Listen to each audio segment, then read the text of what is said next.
Bonjour. Alors dans cette vidéo, nous allons voir comment déterminer les antécédents d'un nombre par une fonction. Donc tout d'abord, il faut savoir qu'est-ce que c'est qu'un antécédent. En fait, si j'ai une fonction f, dans l'égalité y égale f de x est appelé l'antécédent de y. Maintenant, on va voir différentes méthodes pour déterminer l'antécédent. Alors, premièrement, à l'aide d'une expression algébrique. Alors, pour trouver le ou les antécédents d'un nombre, on résout une équation. Alors là, j'ai mis entre parenthèses les. Pourquoi? Parce que à la différence de l'image, qui est unique, hein, on peut avoir, ou pas du tout, des antécédents d'un nombre. Donc, on verra ça par des exemples. Donc, par exemple, ici, j'ai une fonction f qui a x associant 2x plus 1, et je veux trouver, par exemple, l'antécédent de moins 2. Donc, l'antécédent de moins 2 est le nombre x tel que f de x égale moins 2. Donc, ici, f de moins 3 demi me donnera moins 2. On écrit donc l'antécédent de moins 2 par la fonction f est moins 3 demi. Alors, ici je l'ai fait directement, mais sinon, si on pose les calculs, on aura l'équation 2x plus 1 égale moins 2, et on résout cette équation du premier degré. Donc pour ceux et celles qui n'arrivent pas, ou qui ne savent pas encore résoudre une équation du premier degré, j'ai mis dans le descriptif le lien vers une autre vidéo dans laquelle on montre comment on résout une équation du premier degré. Donc je vous conseille d'aller la voir. Deuxième méthode, c'est à l'aide d'un tableau de valeurs. Donc on soit une fonction g qui est définie par le tableau de valeurs suivant. Donc on aura la ligne de x de 4, 7, et g de x, 3, 7 et 3. Donc contrairement à l'image, cette fois-ci on va partir de la ligne du bas vers la ligne du haut. Et en fait la ligne du bas a pour antécédent la ligne du haut, tout simplement. Par exemple, si je veux déterminer l'antécédent de 7, donc on écrit l'antécédent de 7 par la fonction g et, donc on va le chercher.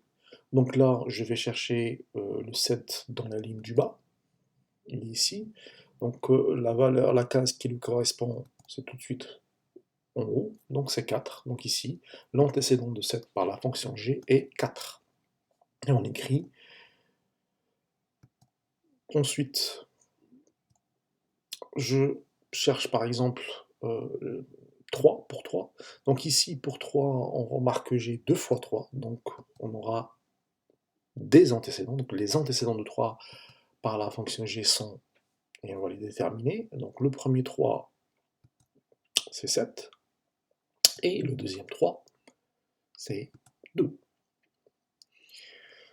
Enfin, la troisième méthode, c'est graphiquement. Donc on considère une fonction, par exemple h, déterminée par sa courbe ch, la courbe, par exemple, celle-ci, et on souhaite déterminer les antécédents éventuels de, par exemple, moins 1. Donc pour cela, on va suivre les méthodes suivantes. Premièrement, on trace la droite horizontale en moins 1. Donc je vais sur l'axe des ordonnées, en y égale moins 1, et je trace la droite horizontale. Ensuite, je vois si cette droite-là coupe la courbe. Et si elle coupe la courbe, on lie les abscisses des points d'intersection avec la courbe. Donc ici, on a le premier point d'intersection, le deuxième point d'intersection et le troisième point d'intersection. Ensuite, je vais vers l'axe des abscisses. Donc, dans les 3 points, à chaque fois, je vais vers l'axe des abscisses. Et enfin, il suffit de lire ce qu'on a. Donc, ici, le premier, on a moins 2.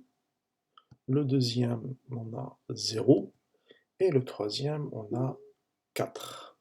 Donc au final, par lecture graphique, les antécédents de -1 sont -2, 0 et 4. Donc voici les trois méthodes qui vous permettent de déterminer le ou les antécédents d'un nombre, soit par calcul en résolvant une équation, soit si vous avez le tableau de valeurs en lisant le tableau de valeurs, soit si vous avez le graphique, hein, vous suivez les trois points qu'on a fait, droite horizontale, point d'intersection, et on lit les abscisses. Et voilà.